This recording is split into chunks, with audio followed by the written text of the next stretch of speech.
Nestor, gaano naman katagal itong universal feeding program sa mga estudyante at ilang araw ba sila papakainin sa mga paaralan sa bansa? Magandang tanghali, aga. Ang nasabing school-based feeding program sa mga paaralan ay tatagal ito ng 180 days. Malaking tulong ito lalo na sa mga estudyante na kadalasan ay pumapasok na walang baon sa paaralan. Dati ay mga estudyante na kulang sa timbang at malnourished ang nakikinabang sa feeding program ng pamahalaan. Pero ngayon, sa kauna-unang pagkakataon, ay sinimulan na ni Pangulong Ferdinand Marcos Jr.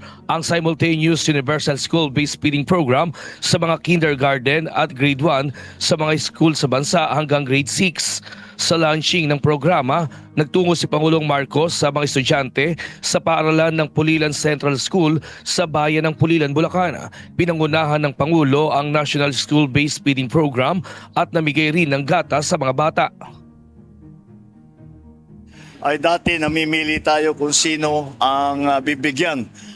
Dahil namimili tayo kung sino yung mga undernourished, sino yung mga kulang ang pagkain sa bahay.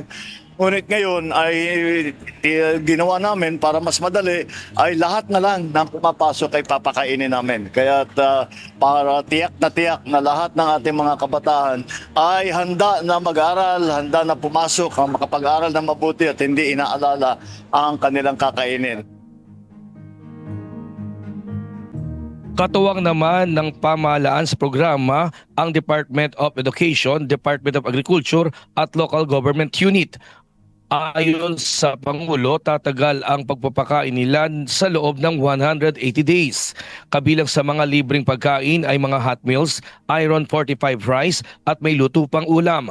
And enhanced Nutriban at milk nutrition food sa naipapakain sa mga kinder at grade 1 student at maging sa hanggang grade 6 undernourished, severe wasted na mga malnourished na mga bata na below normal ang timbang at height. Samantala, may nakalaang budget naman ng pamahalaan sa nasabing programa.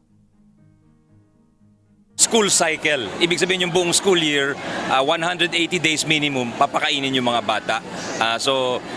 Tapos yung sa grade 2 sa grade 6, tulad ng dati, yun yung malnourished at undernourished, yun ang papakainin. So, yun naman, year to year ang budgeting natin. So, kami aapela muli sa ating opisyales at syempre sa legislatura na pondohan nito, napakagandang programa.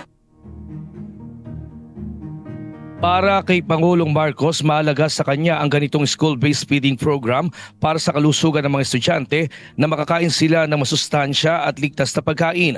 Karamihan naman sa mga pagkain na inaangkat nila ay mula sa local products at sa mga probinsya. Kabilang na nga yung mga gulay, mga dairy, milk products na galing sa mga magsasaka.